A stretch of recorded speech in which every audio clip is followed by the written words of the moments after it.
Yeah, so I don't want it to be just my open problem. Since this is the last session, it should be, I don't know, if you have any crazy ideas, it'd be great to hear about those instead of my ideas. We won't laugh at you. We might laugh near you, but we won't laugh at you. So, but I'll start it off. I'll give one problem that would actually be useful for me. And I'll give the problem first, and then I'll tell you why it's useful. Uh, so, so we've heard about some attacks on principal ideal lattices. So it would be good to kind of move current cryptosystems away from that to maybe using general ideals. Um, so that's sort of the relevance of this problem. Okay. So the problem is, well, first of all, we'll start off in the usual cyclotomic ring of integers of the cyclotomic ring. Okay. So X. Um, sure.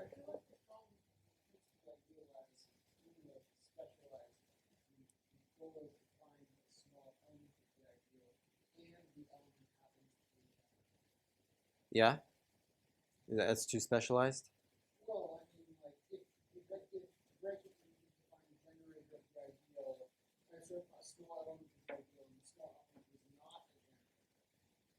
Mm-hmm. Right. Yeah. So you could say that principal ideals are still of interest as long as somehow we're not using the fact that we know a small generator. So in some sense, we're probably not really using the fact that it's principal, but um, so I mean, it would be kind of hard to use. I don't know. Okay. So we're using the usual cyclotomic ring. So I'll try to write bigger, but hopefully you know what I said there. Um, And okay, so I'll have some parameter m. Well, let's have some parameters, let's say m1 and m2.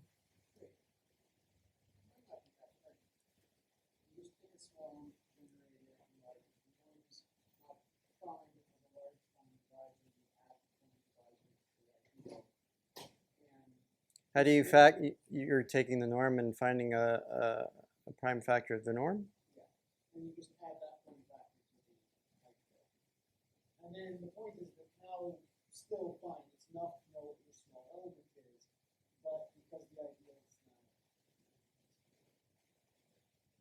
So this is actually very related to, well, I guess it's not a coincidence since we're talking about principal ideals, but it's pretty.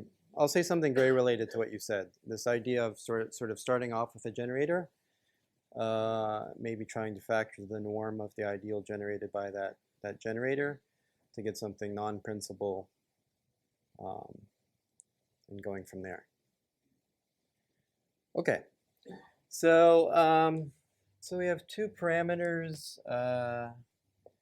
Let's just say this is these are both n theta to the n for different constants. I want m1 to be. This is going to be some interval, you know. So I want m1 to be smaller than m2. So this is theta, and you can choose the constants here however you like in the theta. Okay, and basically the problem is to construct some probabilistic polynomial time algorithm that outputs a uniformly random ideal. So so outputs some uniformly random ideal I in the ring.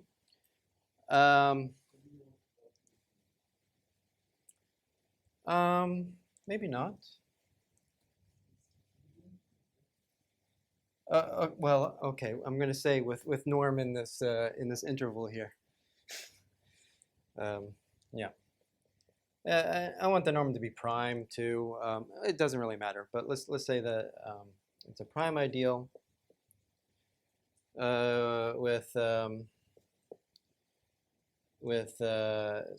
the norm of I is in this interval.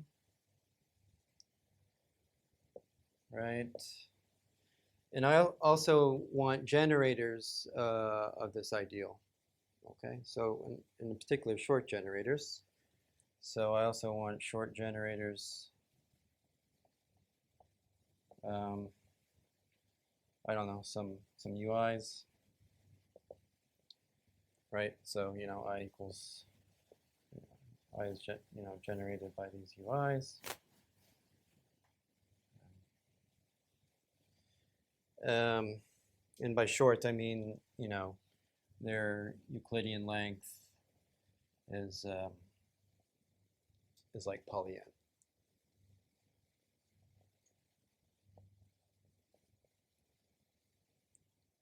Does the problem make sense?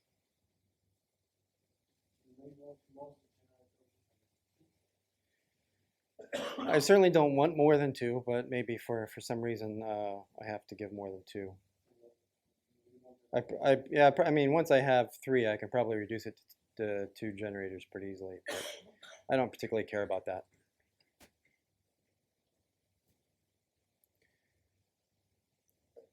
Okay, so I mean, if you're doing this for a principal ideal, I mean, heuristically, you can do something pretty simple. You can just pick kind of a smallish UI. You can just take the ideal generated by that UI.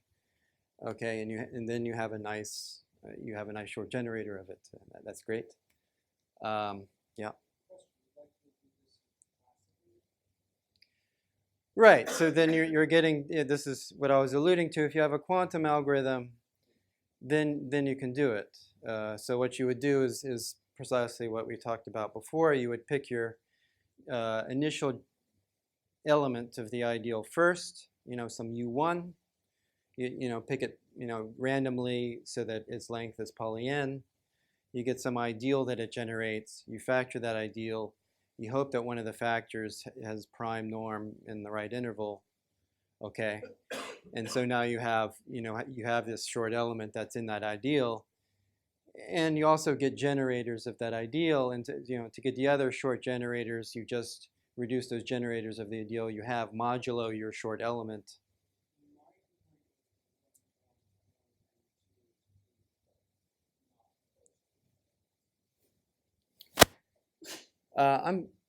Why do you want that? I'm fine with like M2 being, say, twice of M1 or something. Yeah.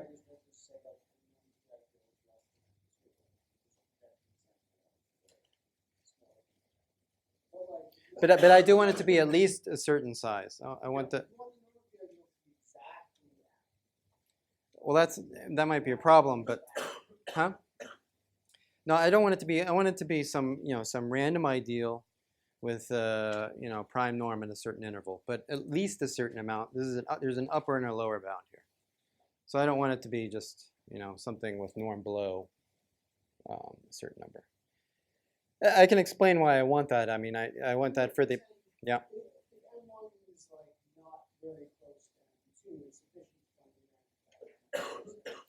And then rejection sample. Yeah, of course, yeah.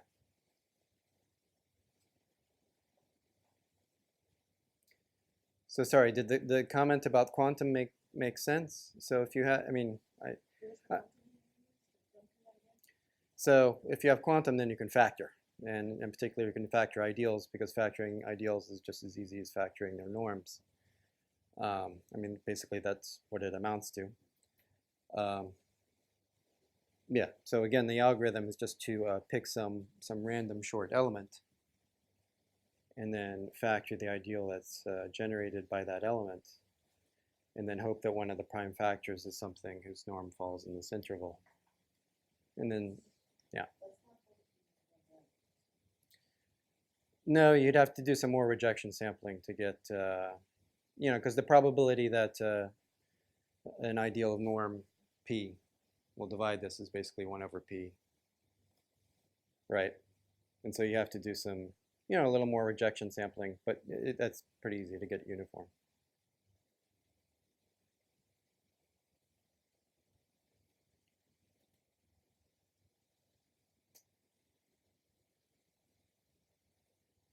Okay, so I can kind of explain why I want this if you're interested. I mean, it's kind of, we're getting away from the problem, but So, you know, so you've probably you've seen GGH M maps a few times. So basically, what they look like is you know, sort of an encoding of some message. Is essentially in the numerator you have something that looks like well, you have a small numerator, and then it's over some secret value. And this is, you know, this is in an RQ, where E is equal to the message modulo some ideal of R. But we typically make this this ideal principal, so it's mod, you know, something like this. So typically E equals something like M plus RG, where this is small and, well, and they're both small. These two things are small. And this basically looks like the entry crypto system, right? I mean, you know, the way you decrypt an entry is you simply multiply by the C to get the short numerator, and then you reduce the result modulo G. You know, G could be like 3 or 2 or something to get the message. So it's very similar to the entry crypto system.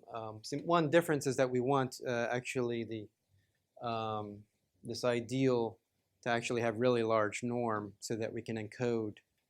The encoding space is really large, so that it's hard to sort of guess, even guess what's encoded. Okay.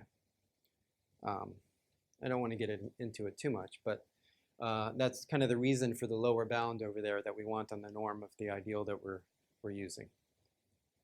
So anyway, in GGH13, there's an efficient algorithm to actually recover this ideal G. And it's a principal ideal. And moreover, if you know, you have a good algorithm that you know, solves the shortest vector problem or approximate shortest vector problem in this ideal G, you know, then it will break the encoding scheme. Okay, and we already I guess, you know, we already have that, you know, solutions for the shortest generator principal ideal problem, SGPIP, in the quantum setting, and we have a sub-exponential algorithm in the classical setting. So what I'd like to do instead is just, you know, just say instead E equals M mod I, where I is just some ideal that has the properties over there. And we need the short generators of I, so that, you know, in the numerator we can put stuff like, you know, E plus, I don't know, what did I call the generators over there? U, so, you know, U1 plus, you know, R2, U2 or something. Oops. Equals M plus. Yeah, so you can put something like that. And then the whole system will basically work fine as before, except we won't, you know, have these attacks that come from using principal ideal lattices. Does that make sense?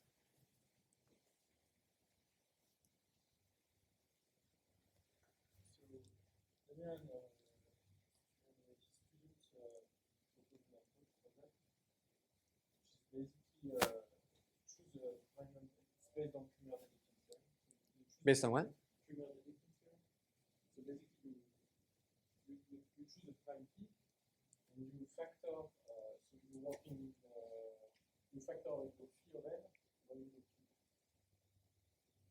Okay. And then you're gonna have prime ideals that are going to. What is P? So you choose a prime P. You choose a prime P. Okay. Yeah, so a large exponential size. yes. Okay. And then you factor phi. Oh, well, you can definitely generate. So if you want an ideal of norm P, you just use Kummer-Dedekind. Yeah, exactly. That you just the ideal is just generated by P, and yeah, and one of the factors of phi of n. Well, the generators aren't small. That's the problem. The generators aren't small. Or you want them to be small absolutely, not small relatively. Well, I mean, I want them to be pretty, I mean, poly-n size. So your generators in that case are going to be P and some factor modulo P of this, which neither one of them is going to be small. When you say small, it is you really want it to be small, but absolutely. Yes.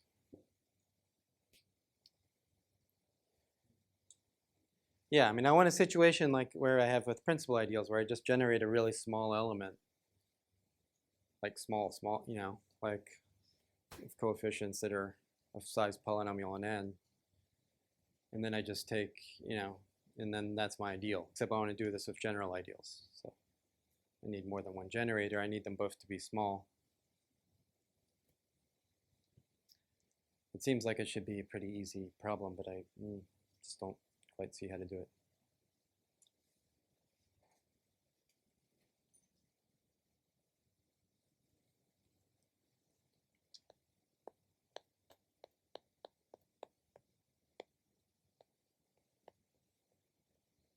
So is it clear? Right, so any questions?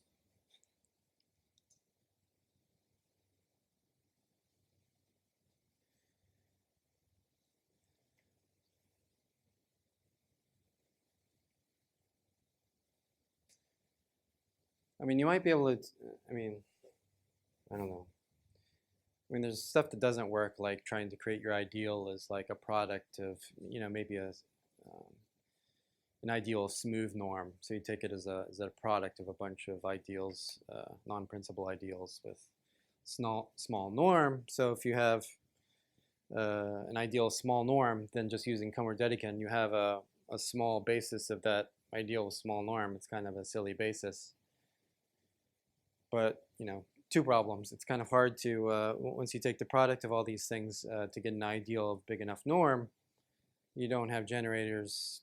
There's not an obvious way to get generators that are still small. And second problem is this is not really a random ideal. It's just kind of, it's one of it doesn't fit my definition of random. I guess you could say it's random. But.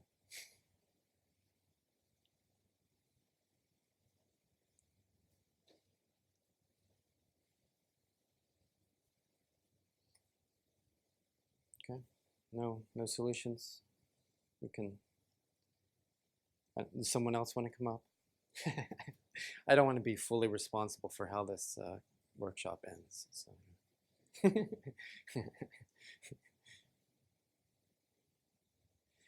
allow yourself to kind of move around in terms of representatives of the class and the class group, because you could kind of do what you just said, where you construct something initially by being smooth, but then Yeah. you pass to something that's equivalent to it in your class group, but that looks different.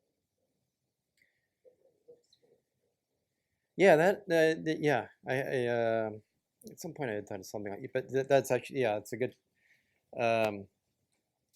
Yeah, so in order to get something that's random in the class group, it seems like you need to take a pretty big product. I guess it doesn't have to be so big. I'm not quite sure how big it has to be. And then you might be able to do something like that where you, I don't know, so you have some smooth ideal, you have some smooth I, which is kind of random in the class group, and then you might do something like, so you like, so I kind of want to get rid of the, the structure of the norm of I, right? So in some sense, I want to multiply by something that's in I inverse, right? So I want to pick some V that's like an I inverse that's, that's as small as possible, an element that's as small as possible, whose norm is as small as possible. So I can do that because I have I have an independent set of this ideal here, namely just the trivial elements, like the R. R is inside here. So using that independent set and using a basis of I inverse, I can construct a pretty short random in the Gaussian sense element of this ideal I inverse. And then I can take, then I can set J as I V, right? So this will be an integer ideal, and presumably since and I think we can do this in a way that this will be pretty random. I guess what I don't know is how much it takes to get the uniformity in the class group. It might have to have the norm of this be, well, no, I mean, well, I guess it shouldn't.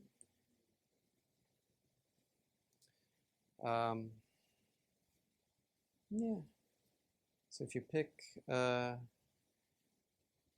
okay, so you need also,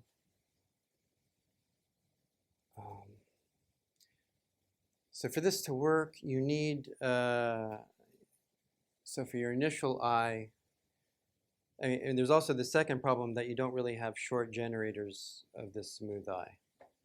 So you need to pick this so that you also have kind of short generators of it. So I guess this doesn't really get around the problem. And you can't use the units to make the generator shorter.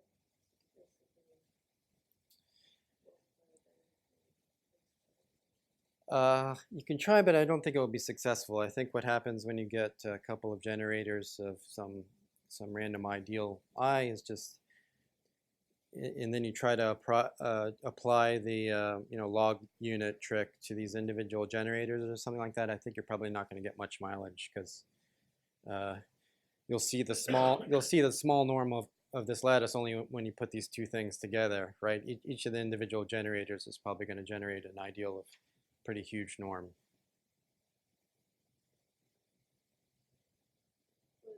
It just reminds me of something, a trick that we used in so many different studies. It was kind of thing like, suppose you want to be able to evaluate a really high degree of misogyny on two curves. So typically, that using the usual approach in the 70s or whatever, it would take you your effort to evaluate or write down such misogyny that you would have polynomial M where M is degree.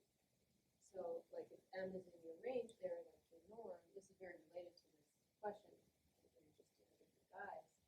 So, if you take that norm, like let's say M equals the norm of I, and then you just kind of factor it in the class group and get it looking like a bunch of smooth, looking smooth, like it's a product of a bunch of ideals of very small norm, but then times some principal, factor. So then you can evaluate all of these things of small degree, very, very, very efficiently. And it gives you a way of basically evaluating isogenies of the, degree M in kind of sub-exponential time. So I just think what's lacking is we need the short generators. So we can definitely generate the random ideal. But, yeah. But the ideals of the smaller range will not have short generators. No, they will. Yeah. I mean, if it's a principal ideal, it's not necessarily the case that a single generator of a principal ideal is short. But if you're willing to have two or more generators, you can make them short. But I see, but you still have to take products of all these generators. Yeah, so even though you have, so for the smooth thing, the trivial generators that you get from Kummer-Dedekind are kind of temporarily short only because the norms of these things are so small. But when you multiply them together to get something that has large norm, that goes away.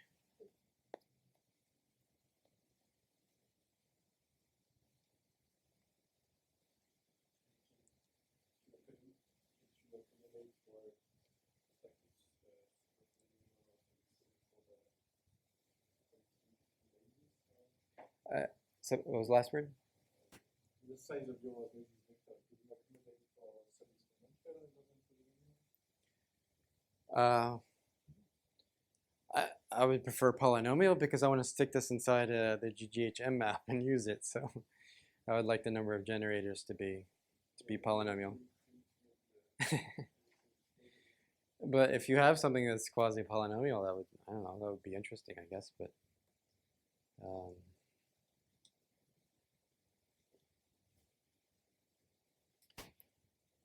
okay, so I have one other thing, and again, feel free to you know, bring forth your crazy ideas.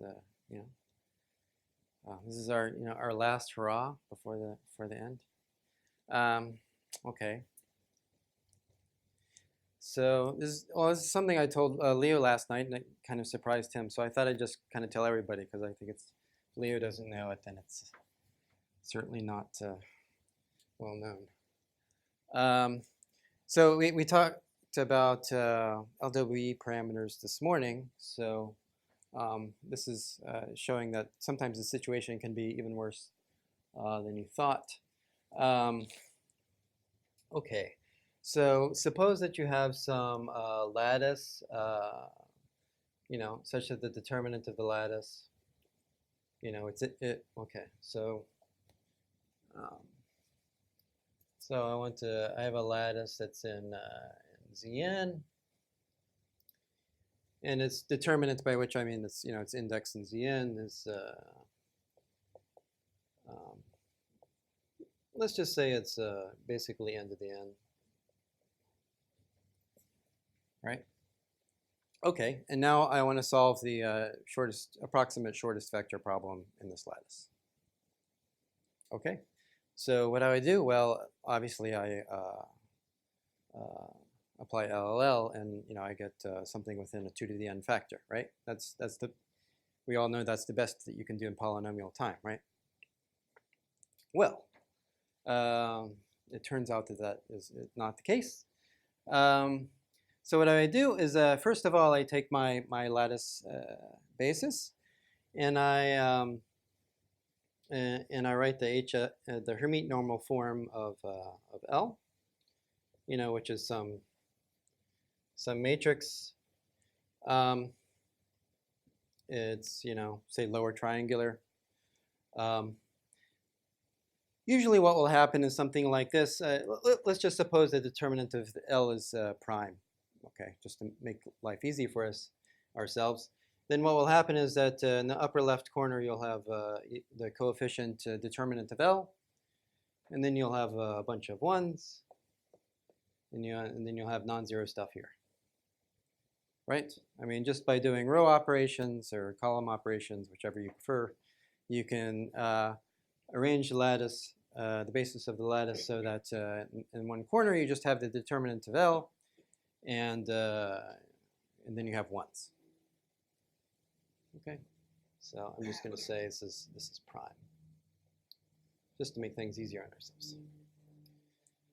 Okay, so instead of applying LL at this point, I'm going to do something that seems kind of silly. I'm just going to toss away a lot of the rows of the lattice. Okay, I'm going to keep the k top rows. Okay. So top k rows. All right, this upper left k by k quadrant forms the sublattice of the original lattice, right? And then I'm just going to try to find a short vector in that sublattice. Okay, so then using LLL, I can find a 2 to the k approximation of whatever that shortest vector is, right? So what is the length of the thing that I find? It's, well, 2 to the k times whatever the shortest vector in this lattice is. Well, what is that? Well, basically, roughly, it's a determinant of L to the 1 over k times something like, I guess, square root of k. So it's the length of the shortest vector is upper bounded by that. Okay. So this is you know, 2 to the k times, let's say, n to the n over k. roughly, and I'm just gonna ignore that. Okay. And then if I just sort of make k be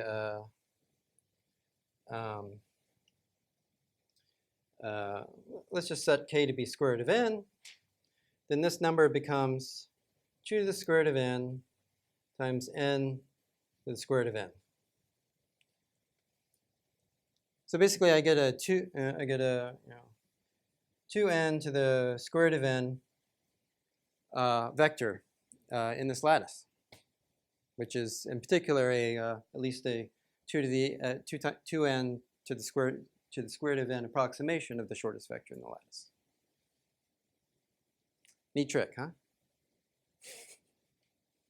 So, okay. So I don't know if there's an open question here, but this seems kind of weird, right? That we're getting a 2 to the square root of n approximation of the shortest vector in the lattice.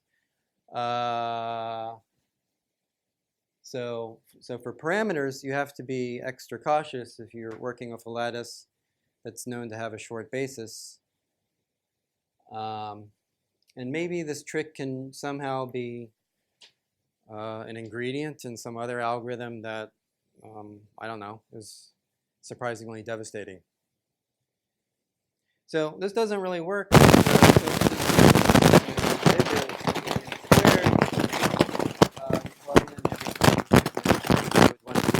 Set k to be n here, and you get basically a 2 to the n approximation, which we know how to do.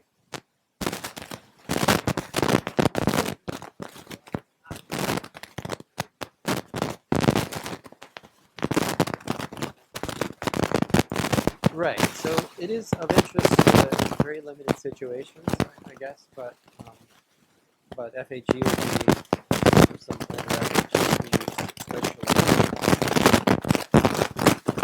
in a situation where it'd be interesting because you have a lattice with really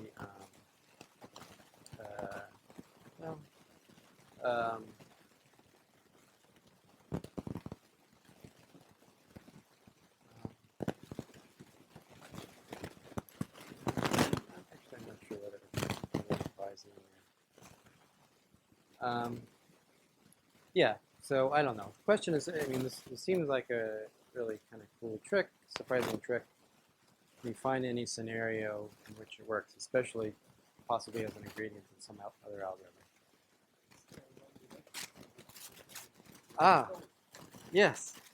That's so easy, right? So if you happen to have a lattice with really big coefficients, then you just divide them by some big integer, and then I guess you round. Huh? Yeah? So then you round the coefficients. If you're lucky enough for them all to be divisible by the same integer, then you just...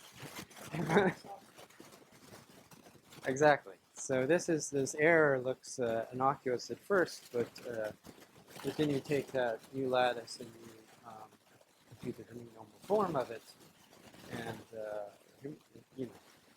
Hermite normal form is a very, I don't know, very skewed in some sense basis. I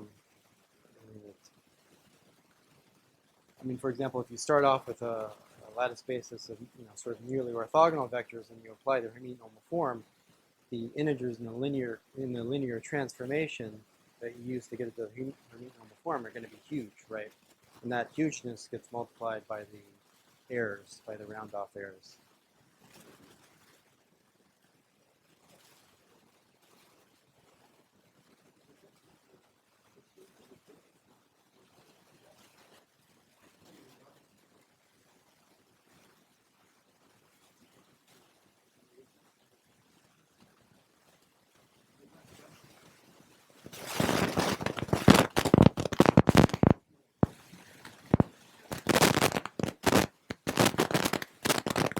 Yeah.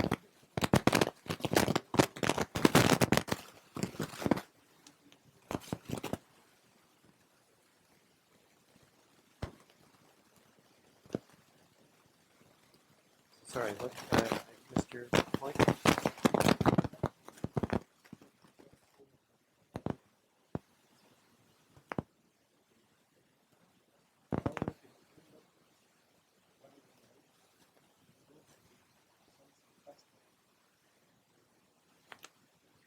Well, I think you can actually use this to get an entire basis of length 2 to the square root of n, which is essentially what you're saying, right? Start off with this and then try to...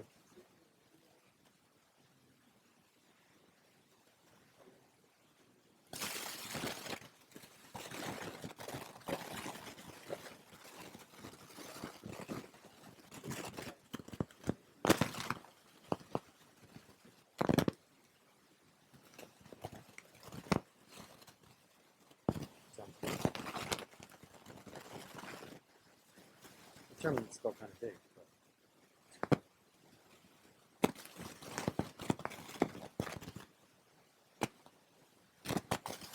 Yeah.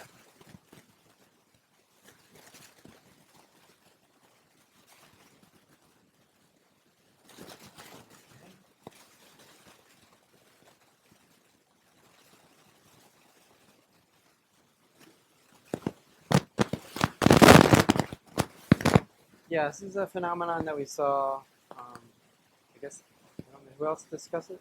Yeah, and with respect to LWE, I mean, you have as many samples as you want, but if you want to create a lattice where you break LWE, you end up tossing away a lot of samples because you don't want to reduce a large lattice with the approximation factor. So that's another example of that.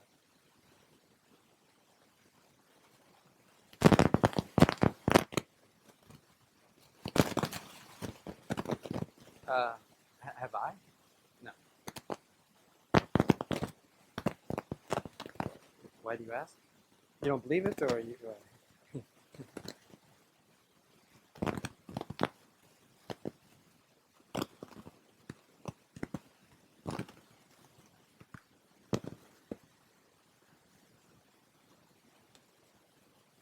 Okay, so those are the two things I had. So it's up to you now.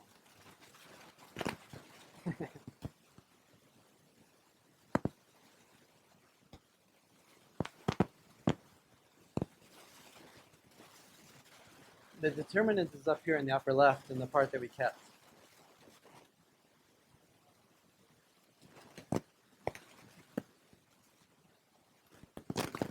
Sorry, it's probably very hard to read from back there. So basically, I'm just reducing the sublattice here.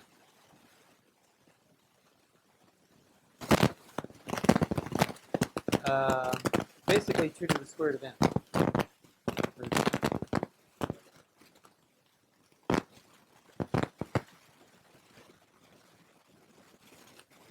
In general, it's going to be basically 2 to the square root of log of determinant.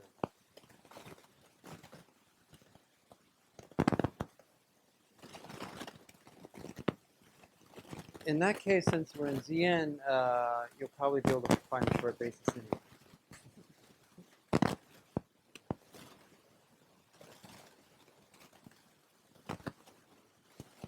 Yeah.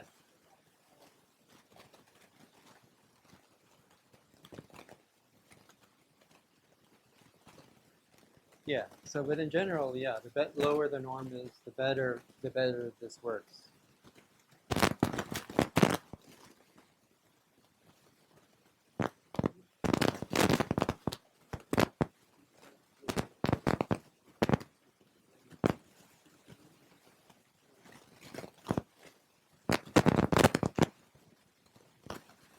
Of Q, yeah. So there, yeah, it's not really, well, depending, unless Q is huge. If Q is like polynomial, then this totally doesn't apply, right? Because you already have vectors that are smaller than Q, basically, and this is sub-exponential size.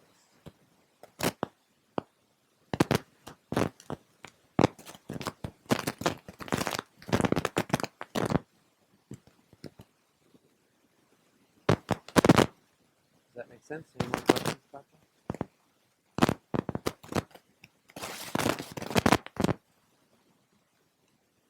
Yeah, I found this after writing my thesis, and I kind of freaked out. My findings were very aggressive. This might have had some impact. Didn't really seem